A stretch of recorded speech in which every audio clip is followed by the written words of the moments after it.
वालेकुम स्टूडेंट्स, कैसे हैं आप लोग? खैरियत हैं? उम्मीद है ठीक ठाक होंगे students. S N P block elements का चैप्टर हमने स्टार्ट किया हुआ है। मोस्टली इनऑर्गेनिक केमिस्ट्री के अंदर ये फर्स्ट चैप्टर है और उसी को हम इंशाल्लाह, ये मेरा दूसरा तीसरा लेक्चर है जो मैंने फॉलो किया हुआ है ई चैप्टर के हवाले से। तो आज हमारे पास जो टॉपिक ऑफ कंसर्न है वो हमारे पास इनकी कुछ फिजिकल प्रॉपर्टीज़ हैं, जैसे हमारे पास electronegativity, ionization energy, electron affinity, electronegativity वगैरह वगैरह। तो ये चूँकि हमारे पास जो टॉपिक ऑफ कंसर्न है इस S N P block elements के हवाले से, वो हमारे पास मोस्टली थर्ड पीरियड के एलिमेंट्स को हम बार बार डिस्कस कर रहे हैं। और थर्ड पीरियड एलिमेंट्स को डिस्कस करने के साथ चूँकि मैं आपको जनरल ट्रेंड भी पढ़ा रहा हूँ स्टूडेंट्स, तो जिस किस्म का भी अगर आपका MCQ हो MT या MD कैट के हवाले से, तो वो भी साथ साथ में इंशाल्लाह वो भी आपका कवर अप हो जाएगा स्टूडेंट्स। तो थर्ड पीरियड एलिमेंट्स हमारे पास हो जाते हैं, वो हमारे पास सोडियम है, मैग्नीशियम है, aluminium, silicon, phosphorus, sulphur, chlorine और अर्गान आ जाते हैं स्टूडेंट्स हमारे पास। इनका एटॉमिक नंबर अगर आप लिखना चाहें तो इसका 11, 12, 13, 14, 15, 16, 17 और एंड पे हमारे पास 18 आ जाते हैं स्टूडेंट्स। अब ये पीरियोडिक प्रॉपर्टीज़ असल में कहते क्या हैं? What are periodic properties? Periodic properties is just the variation of properties of elements with increasing atomic number.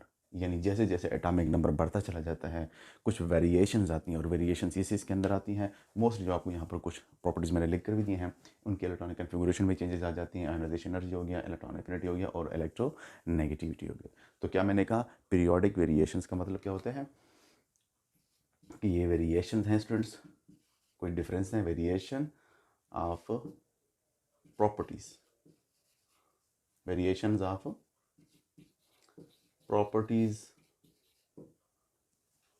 with of elements with the increasing atomic number, with the increasing atomic number। अगर बच्चों आप इनकी definition लिखना चाहें तो आप definition भी लिख सकते हैं। अच्छा जी, अब ये वेरिएशन किस चीज़ के अंदर है? इलेक्ट्रॉनिक कन्फिगरेशन जी 1.1 इसको हम देखते हैं। सबसे पहले हमारे पास क्या आ जाता है? Electronic configuration. इलेक्ट्रॉनिक कन्फिगरेशन आपको पहले भी आपने सीखी होगी, इसको हम 1 बाय 1 डिटेल से तो हर एक टॉपिक को डिस्कस नहीं करेंगे क्योंकि काफ़ी लंबा चौड़ा लेक्चर हो जाएगा। हर एक के ऊपर एक पूरे घंटे का लेक्चर आ जाता है।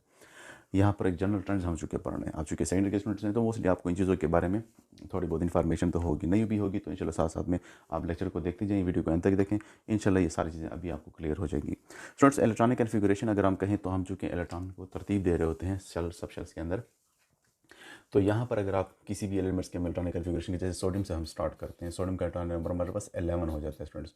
तो यहाँ पर ये 1s2, 2s2, 2p6 and 3s1। देख रहे हैं स्टूडेंट्स, हमारे पास 11 इलेक्ट्रॉन इस तरीके से ये कंप्लीट हो जाते हैं। उससे अगला चूँकि हमारे पास मैग्नीशियम हो जाता है जिसका एटॉमिक नंबर 12 है, तो वो भी बिल्कुल इसी तरतीब से 1s2, 2s2, 2p6 और उसके s के अंदर कितने हो जाते हैं? 2 इलेक्ट्रॉन आ जाते हैं स्टूडेंट्स। उससे अगला हमारे पास यहाँ पर जो 13 के एलिमेंट्स हैं उसको कहाँ से? एल्यूमिनियम की अगर आप कर लें, एल्यूमिनियम का एटॉमिक नंबर हमारे पास 13 है, तो 1s2, 2s2, 2p6, 3s2 and 3p1। यहाँ पर क्या है कि थर्ड पीरियड है, तो थर्ड देखने यहाँ पर ये 1s का मतलब पहला पीरियड, 2s2p मतलब सेकंड पीरियड, सॉरी सेकंड, ये हाँ ये फर्स्ट शेल है, ये सेकंड शेल हो जाता है और ये थर्ड शेल हमारे पास आ जाता है। यानी थर्ड शेल्स की थर्ड एटॉमिक थर्ड पीरियड के एलिमेंट्स हमने ले, तो यहाँ पर बात है शेल्स भी 3 हो जाएंगे स्टूडेंट्स। अच्छा, यहाँ पर अगर आप देखें तो पी के अंदर पहला इलेक्ट्रॉन आ चुका है। अब पी के अंदर कितने इलेक्ट्रॉन आ सकते हैं? मैक्सिमम 6 इलेक्ट्रॉन आ सकते हैं। तो यहाँ से यहाँ तक अगर आप अर्गान तक इसको लेके जाएंगे तो आगे जो हमारे पास अगर हम डायरेक्टली अर्गान को लिखें तो पूरा यहाँ पर 3s2 के आने के बाद यहाँ पर आ जाते हैं 3p6। तो जनरल इलेक्ट्रॉनिक कन्फिगरेशन यानी पी के अंदर 6 इलेक्ट्रॉन आ जाते हैं। और अगर इन तमाम चीज़ों को आप बार बार लिखने के बजाय जैसे यहाँ तक आप करने 1s2, 2s2, 2p6, तो नियान का जो एटॉमिक नंबर होता है हमारे पास, नियान जो कि हमारे पास एक नोबल गैसेज हैं, इनका एटॉमिक नंबर 10 होता है। अगर आप लिखना चाहें तो 1s2, 2s2 एंड 2p6। तो इन तमाम की जगह यानी इस पूरी लाइन के बजाय हम क्या लिख लेते हैं? नियान लिख लेते हैं, जो कि शो करता है कि यहाँ तक इलेक्ट्रॉन क्या हो जाते हैं? 10 इलेक्ट्रॉन फिल हो जाते हैं। तो इन तमाम की जगह आप किसी को भी ले सकते हैं। जैसे हम सोडियम से स्टार्ट करते हैं, तो सोडियम को अगर आप लिखेंगे तो उसके अंदर कितने इलेक्ट्रॉन हैं? 10 इलेक्ट्रॉन तो यहाँ तक आ जाएंगे। 1s2 2s2 2p6, तो उस तमाम को लिखने के बजाय हम क्या लिख लेते हैं, नियान लिख लेते हैं। नियान का मतलब भी होता है 10 इलेक्ट्रॉन यहाँ पर फिल हो गए। अगला जो इलेक्ट्रॉन जा रहा है वो किसके अंदर है, वो चला जाता है 3s1। तो इस तरीके से दरमियान में आप नियान लिख के बाकी इलेक्ट्रॉनिक कन्फिगरेशन को फिल कर सकते हैं। जैसे मैं आपको आखिरी अर्गान के लिख कर दे रहा हूँ, तो अर्गान हमारे पास क्या हो जाएगा, यहाँ पर 10 इलेक्ट्रॉन नियान्स के इस तरह, और नेक्स्ट जो चीज़ हमारे पास है वो हो जाएगा 3s2 एंड 3p6। इस तरीके से ये शॉर्टेस्ट रिप्रेजेंटेशन है इलेक्ट्रॉनिक कन्फिगरेशन का, आप शॉर्टेस्ट तरीके से भी लिख सकते हैं। अगली जो चीज़ है स्टूडेंट्स हमारे पास आयनाइजेशन एनर्जी के हवाले से। आयनाइजेशन एनर्जी मोस्टली स्टूडेंट्स क्या होती है, एक अमाउंट ऑफ एनर्जी है जब आप किसी भी एटम से क्या निकालते हैं, इलेक्ट्रॉनों को निकालते हैं। जाहिर बात है न्यूक्लियस इलेक्ट्रॉनों को खींच रहा है, न्यूक्लियस क्या कर रहा है, इलेक्ट्रॉनों को अपनी तरफ अट्रैक्ट करता है, तो वो आसानी से इलेक्ट्रॉनों को छोड़ने वाला नहीं है।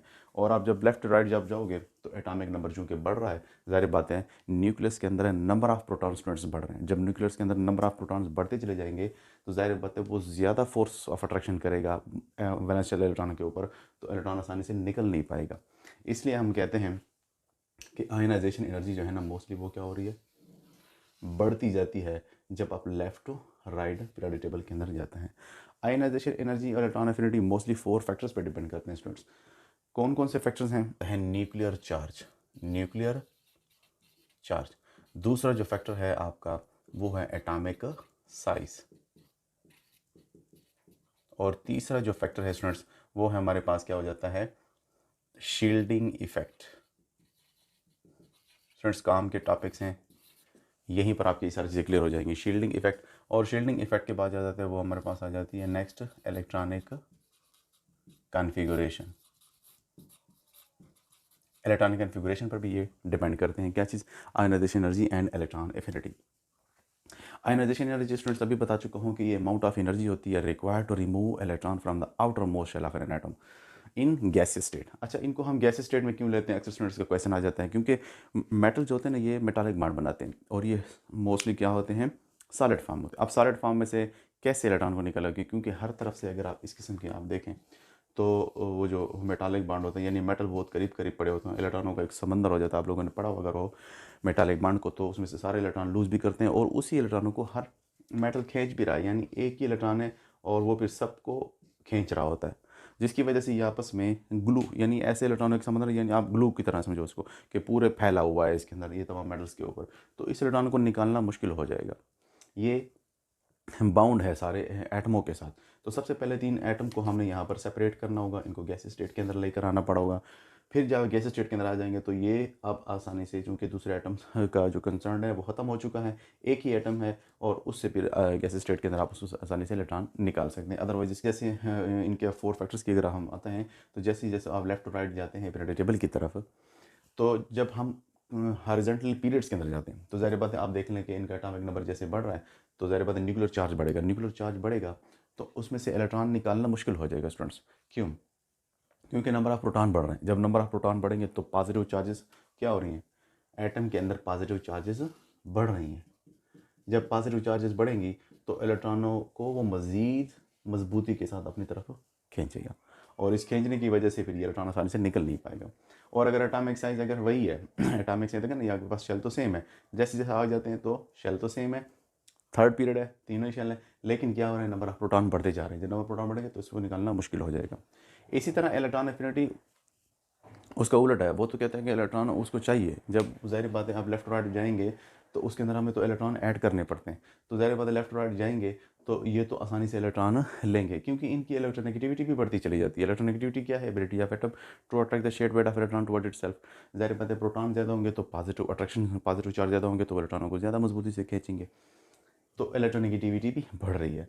ज़ाहिर बात है अब वो इलेक्ट्रॉन चाहता है और आप उसके अंदर इलेक्ट्रॉन ऐड कर रहे हैं तो वो खुशी से ज़्यादा, ज़ाहिर बात है ज़्यादा एनर्जी को रिलीज़ करेगा, तो आयनाइजेशन एनर्जी भी ज़्यादा होती चली जाएगी जब आप लेफ्ट राइट जाएंगे पीरियोडिक टेबल में, और इलेक्ट्रॉन एफिनिटी भी स्टूडेंट्स बढ़ती चली जाएगी। और इसका बिल्कुल अपोजिट होता है जब आप टॉप टू बॉटम ग्रुप के अंदर आते हैं। ग्रुप के अंदर ज़ाहिर बात है साइज़ बढ़ता चला जाएगा, electronegativity, ionization energy, electron affinity तीनों ही कम हो जाती हैं बिकॉज इनका साइज़ बढ़ जाता है, तो इलेक्ट्रॉनों को आसानी से खींचने की सलाहियत क्या हो जाती है, कम हो जाती है। ज़ाहिर बात है आयोनाइजेशन एनर्जी कम होगी, उसमें से इलेक्ट्रॉन निकालना आसान हो जाएगा। बड़े एटम में से इलेक्ट्रॉन को निकालना आसान हो जाता है क्योंकि वैलेंस इलेक्ट्रॉन दूर हो जाते हैं न्यूक्लियस से, तो उसको निकालना आसान हो जाता है स्टूडेंट्स। उम्मीद आप इसको पिक कर रहे होंगे। इलेक्ट्रॉनिगेटिविटी आपको पता है, बता भी चुका हूँ कि एटमों को अपनी तरफ इलेक्ट्रॉनों को खींचने की सलाहियत है। अब लास्ट जो टॉपिक है हमारे पास वो है electron shielding effect and electronic configuration. Mostly जो हाफ फील्ड होते हैं और कम्प्लीटली फील्ड होते हैं स्टूडेंट्स, उनकी इलेक्ट्रॉन एफिनिटी आयोनाइजेशन एनर्जी दूसरों से ज़्यादा होती है। जैसे अगर आप देखेंगे तो मैग्नीशियम की आयोनाइजेशन एनर्जी ज़्यादा है एल्यूमिनियम से। क्यों ज़्यादा है? क्योंकि उसके अंदर ये क्या है, आपका जो सब शेल है वो क्या हो जाता है, फील हो जाता है। इसके अंदर एस के अंदर 2 इलेक्ट्रॉन रहते हैं, कम्प्लीटली फील्ड और हाफ फील्ड के जो सब शेल्स अगर होते हैं, अगर वो फील्ड हाफ या वो हाफ फील्ड हो या वो कम्प्लीटली फील्ड हो, तो उनकी आयोनाइजेशन एनर्जी ज़्यादा होती है क्योंकि वो ज़रा स्टेबलाइज हो जाते हैं, स्टेबल हो जाते हैं। और शील्डिंग इफेक्ट की अगर हम बात करें स्टूडेंट्स, तो शील्डिंग इफेक्ट क्या है कि हमारे पास न्यूक्लियस के इर्द गिर्द ये जो शेल्स होते हैं, ये जो इलेक्ट्रॉन है ना, ये वाले इलेक्ट्रॉन ये न्यूक्लियस को शील्ड कर देते हैं। ये क्या कर देते हैं, इलेक्ट्रॉन अंदर वाले जो शेल इलेक्ट्रॉन होते हैं न्यूक्लियस को शील्ड करते हैं। जब ये शील्ड हो जाएंगे, न्यूक्लियस को शील्ड हो जाएगा, ज़ाहिर बात है ये बाहर वाले इलेक्ट्रॉनों को अपनी तरफ अट्रैक्ट उतनी मजबूती से नहीं कर पाएगा, जिसकी वजह से इनको निकालना आसान हो जाएगा। शील्डिंग इफेक्ट जितनी ज़्यादा होगी, आयोनाइजेशन एनर्जी उतनी आपकी कम हो जाएगी स्टूडेंट्स, और उसी मुनासिबत से इलेक्ट्रॉन एफिनिटी भी कम होती चलेगी क्योंकि इलेक्ट्रॉन खींच नहीं पाएगा न्यूक्लियस उसको। इलेक्ट्रोनेगेटिविटी ज़ाहिर बात इसकी कम होती चली जाएगी। और ज़्यादा से ज़्यादा अगर ट्रेंड अगर हम देखें तो एस की जो शील्डिंग इफेक्ट है वो स्ट्रॉन्ग है पी से, और पी की स्ट्रॉन्ग है किससे, डी से, और डी की उससे भी स्ट्रॉन्ग है एफ से। ये ट्रेंड स्टूडेंट्स क्यों है? क्योंकि इनकी शेप्स इस किस्म की है। अगर आप इनकी शेप्स को देखें तो एस की शेप चूँकि स्फेरिकल होती है, तो ये इसने तो पूरा ही सराउंड किया होता है पूरे न्यूक्लियस को, जिसकी वजह से इलेक्ट्रॉन क्या हो जाते हैं, इनका शील्डिंग इफेक्ट बहुत ज़्यादा स्ट्रांग होता है और ये न्यूक्लियस को मुकम्मल सराउंड कर देता है, सराउंड कर इसके बजाय उसके बाद हमारे पास पी आ जाता है, और पी चूँकि भी हमारे पास डम्बल शेप के होते हैं, तो ये न्यूक्लियस को सराउंड करने की सलाहियत रखता है। एस से तो कम है, लेकिन फिर भी इसकी जो शील्डिंग पावर है वो थोड़ी सी ज़्यादा है।